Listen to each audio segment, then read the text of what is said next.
Hello दोस्तों, कैसे हैं आप लोग। आई होप कि आप लोग बहुत ही अच्छे होंगे। जैसे कि आप लोग जानते हैं कि हम लोग रोज़ एक नए निबंध को पढ़ते हैं, तो आज एक बार फिर से एक हम लोग निबंध पढ़ रहे हैं जो कि है भ्रष्टाचार और कालाधन तथा इसका प्रभाव। ये निबंध है। जैसे कि आप लोग जानते हैं कि जो बीपीएससी है 3 निबंध पूछती है, तो एक तो लोकोक्ति होती है और 2 निबंध होता है जो कि नॉर्मल पूछता है। तो ये उसी में से एक है। तो पहले एक बार और पढ़ लेते हैं निबंध क्या कह रहा है। निबंध कह रहा है कि भ्रष्टाचार और कालाधन तथा इसका प्रभाव, इसके बारे में लिखना है। टोटल लगभग 800 शब्दों में। तो चलिए शुरू करते हैं। जैसे कि इसमें हम कितनी बार बताए हैं कि कोई भी निबंध शुरू करेंगे तो कहाँ से शुरू करेंगे, किसी भी कथन या कविता से शुरू करेंगे। काले धन से प्राप्त करने और संरक्षित करने के तरीके के बारे में बताएंगे, क्योंकि काला धन के बारे में यहाँ पर पूछ रहा है। विभिन्न क्षेत्रों में भ्रष्टाचार और काले धन के प्रभाव को विस्तार से लिखेंगे। उसके बाद लिखेंगे इसका निदान कैसे होगा, इसको संक्षिप्त में बताएंगे।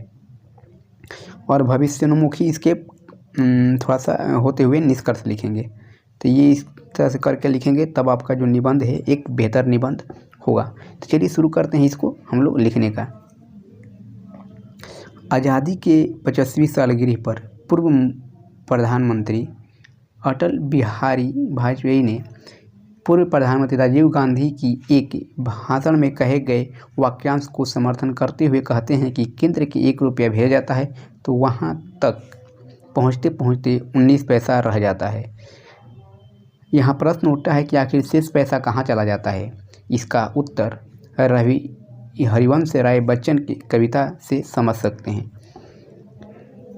तो यहाँ पर हम लोग जैसे लिखे हैं अटल बिहारी वाजपेयी के भाषण को, यहाँ पर हम डायरेक्ट ये भी लिख सकते हैं कि जैसे कि पूर्व प्रधानमंत्री राजीव गांधी ने कहा था कि हम यहाँ से 1 रुपया भेजते हैं तो जनता पहुँचते पहुँचते 19 पैसा हो जाता है। लेकिन हम लोग जानते हैं कि अभी सरकार जो है केंद्र में किसका है, बीजेपी का है। इसलिए ये शब्द को भी हम लोग लिख सकते हैं अटल बिहारी वाजपेयी को देखते हुए। तो चलिए, तो क्या बोलते हैं, हरिवंश राय बच्चन की कविता है ये।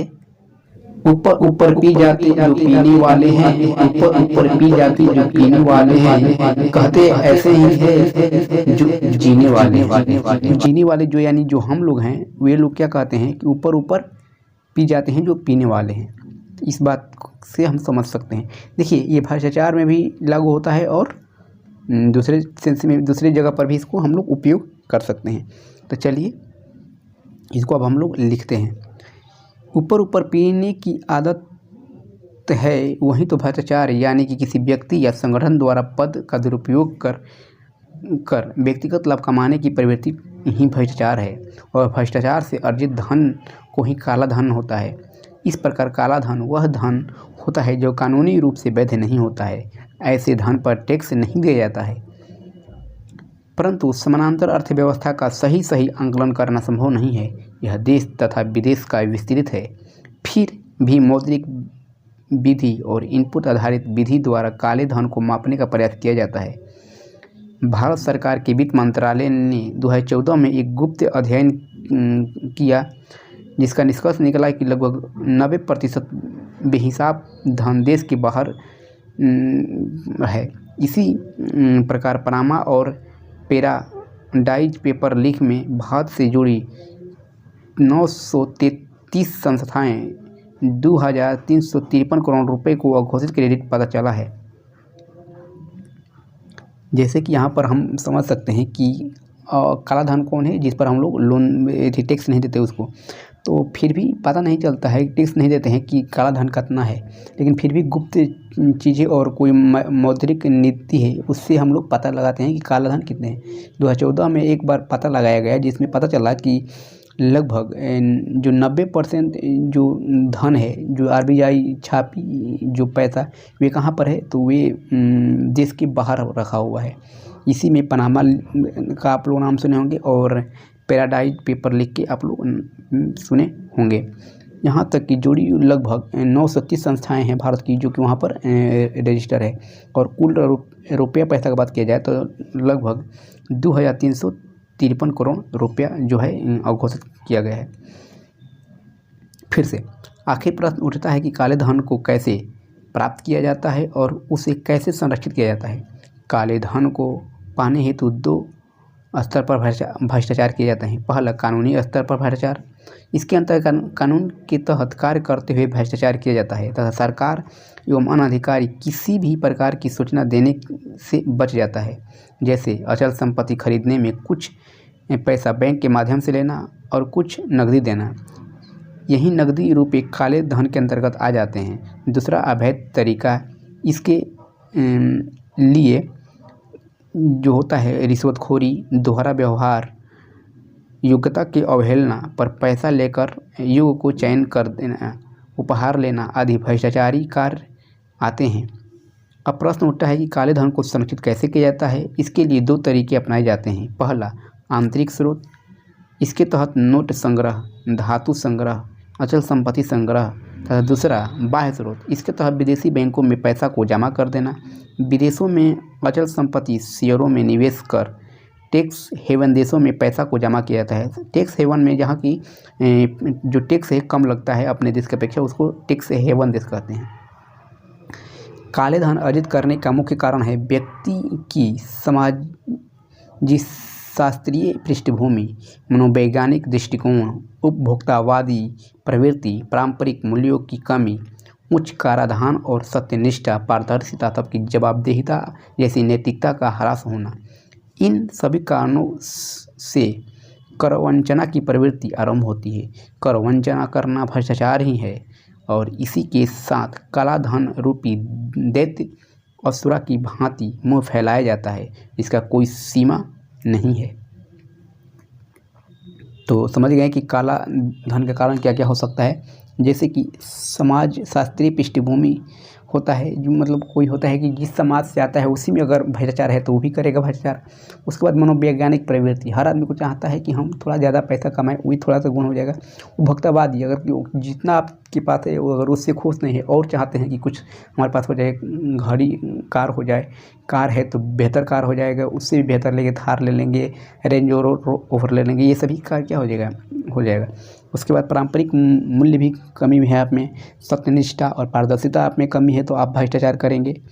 ये सभी अगर गुण नहीं रहेगा तो आप क्या करेंगे, भ्रष्टाचार करेंगे। भ्रष्टाचार क्या करेंगे, उस वक्त करवंचना की प्रवृत्ति आप में बढ़ जाएगी। करवंचना वही मतलब भ्रष्टाचार की ही बात ही हो रही है।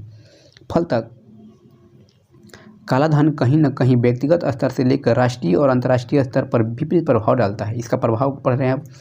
यह एक समानांतर अर्थव्यवस्था का रूप ले लेता है तथा सतत और समावेशी विकास के सपने को चुनौती देता है। यह चुनौती बहुस्तरीय है। जैसे कि आप लोग जानते हैं, जो काला धन है, आप मतलब अगर उसका हिसाब किताब नहीं है तो उसका है वो समानांतर अर्थव्यवस्था उसके समझ कहते हैं। इसको छाया इकोनॉमी भी हम लोग कहते हैं।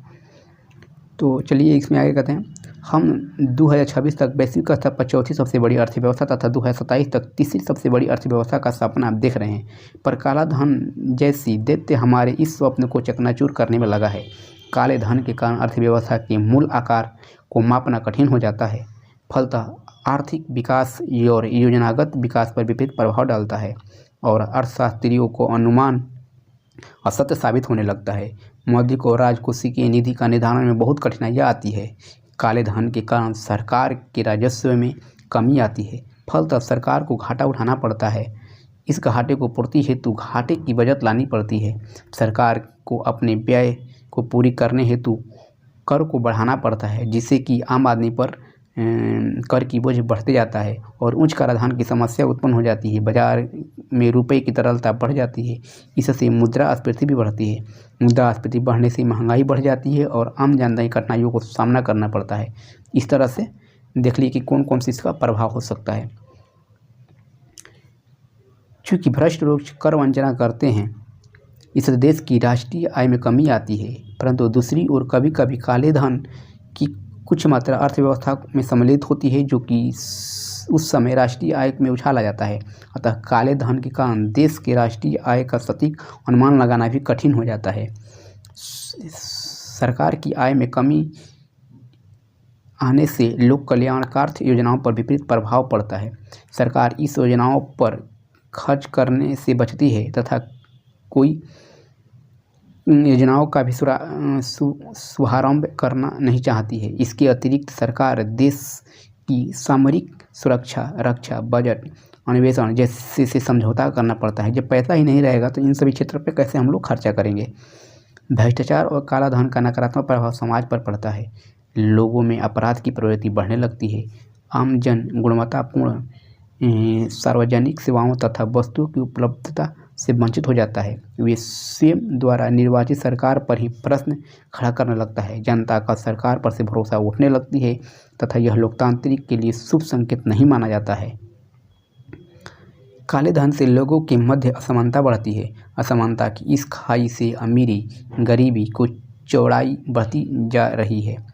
वर्ल्ड इक्वालिटी लैब के एक अध्ययन के अनुसार 1% भारतीयों को अब राष्ट्रीय आय में 22.6 हिस्सेदारी है, जबकि गरीब 50% आबादी 15% कमाती है। इसके अनुसार भारत में आय और धन असमानता 1992 और 2023 के बीच बढ़ी है। 2023 में देश में सबसे अमीर 1% आबादी के पास राष्ट्रीय संपत्ति का 39.5 यानी कि लगभग 40% है, जबकि सबसे गरीब 50% आबादी के पास केवल 6.5% ही है। इस आंकड़े से स्पष्ट होता है कि अधिकांश लोगों में असंतोष की भावना व्याप्त है, जो लोकतांत्रिक छवि पर काले धब्बे के समान है। यह असमानता चोरी, डकैती, हत्या जैसे कृत्यों को करने के लिए लोगों को प्रेरित करती है। भ्रष्टाचार जनित काले धन ने लोगों में उपभोक्तावादी प्रवृत्ति को बढ़ा दी है। लोगों की रुचि नए नए आलीशान महलों, महंगी गाड़ियाँ, मोबाइल, लैपटॉप, टेलीविज़न, घड़ी, कपड़ों आदि जैसे उपभोग सामग्रियों में बढ़ी है। इसके अतिरिक्त शराब और ड्रग्स की मांग भी बढ़ती जा रही है। इन सभी के कारण समाज में अपराध की प्रवृत्ति बढ़ती जा रही है। काले धन ने राजनीति में गहरी पैठ बैठा ली है। काले धन के कारण ही रेवड़ियाँ बांटने की संस्कृति का विकास हुआ है। चुनावी हिंसा तक घटनाएं घटित हो रही है। अब समान और ईमानदार आदमी चुनाव लड़ना टेढ़ी खीर हो गया है। चुनाव आयोग भी स्वीकार किया है कि चुनावों में काले धन का वर्चस्व बढ़ता जा रहा है। चुनाव आयोग के अनुसार 2024 के लोकसभा चुनाव के पूर्व पिछले 75 साल के इतिहास में सबसे ज़्यादा काला धन जब्त किया गया। अवैध 4,665 करोड़ रुपये की जब्ती हुई, जिसमें ड्रग्स, शराब, नकद, मुफ्त रेवड़ी शामिल है।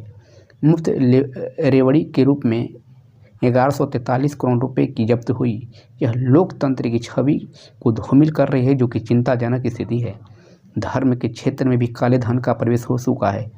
धर्म के तथाकथित नेताओं की जीवन शैली देखने से ही स्पष्ट होता है कि उनके पास पैसा जो आता है वह कहीं न कहीं प्रत्यक्ष या अप्रत्यक्ष रूप से काले धन का ही हिस्सा रहता है। प्रशासनिक क्षेत्र में भी काले धन का अपनी गहरी पैठ बना चुकी है। यही कारण है कि प्रशासनिक गुणवत्ता भी प्रभावित हो रही है। इस प्रकार लोकतंत्र के चारों स्तंभ विधायिका, कार्यपालिका, न्यायपालिका तथा पत्रकारिता में कार्य करते लोगों में से कुछ ऐसे लोग मौजूद हैं जो काले धन के चक्र में फंसे हुए हैं और यदा कदा वे कानूनी पकड़ में आ जाते हैं, तब उनकी अकुत कमाई का पर्दाफाश होता है। अतः भ्रष्टाचार जनित काले धन पर लगाम लगाने की जरूरत है। इसके लिए 2 उपाय किए जा सकते हैं, दीर्घकालीन और त्वरित उपाय।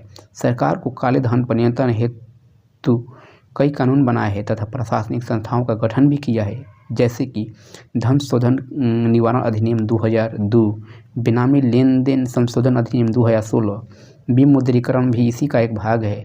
GST काउंसिल, आय घोषित करना, केंद्रीय सतर्कता आयोग संशोधन 1921, दोहरा कराधान परिहार समझौता आदि। इसके अतिरिक्त गुणवत्तापूर्ण शिक्षा प्रदान कर नैतिकता को बढ़ावा देना भी आवश्यकता है, ताकि मानव में स्व प्रेरणा जागृत हो और भ्रष्टाचार में कमी आए। इस प्रकार भ्रष्टाचार जनित काला धन भारतीय अर्थव्यवस्था को दीमक के भांति खा रहा है और यह समानांतर अर्थव्यवस्था का रूप ले चुका है। इसके विभत्स रूप को रोकने के लिए जितना प्रयास किया जा रहा है, उतना ही यह नया नया तरीका खोजता जा रहा है। अतः इसके लिए कानूनी कार्रवाई के साथ साथ नैतिकता के विकास हेतु ठोस कदम उठाने की आवश्यकता है। जब तक मानव नहीं बनेगा, तब तक यह दानवपूर्ण नियंत्रण स्थापित करने में कठिनाइयाँ आती रहती है। अंत में एक छोटा सा कोटेशन से इसको अंत करेंगे। आओ मिलकर भ्रष्टाचार हटाएं, आओ मिलकर भ्रष्टाचार हटाएं, काले धन का तिमिर मिटाएं, नैतिकता का दीपक जलाएं, आओ मिलकर भ्रष्टाचार हटाएं। तो हम उम्मीद करते हैं कि आपको समझ में आया होगा और आप लोग इसको बेहतर तरह से लिखेंगे और बेहतर करेंगे। तो चलिए मिलते हैं फिर हम लोग अगले क्लास में, तब तक के लिए धन्यवाद।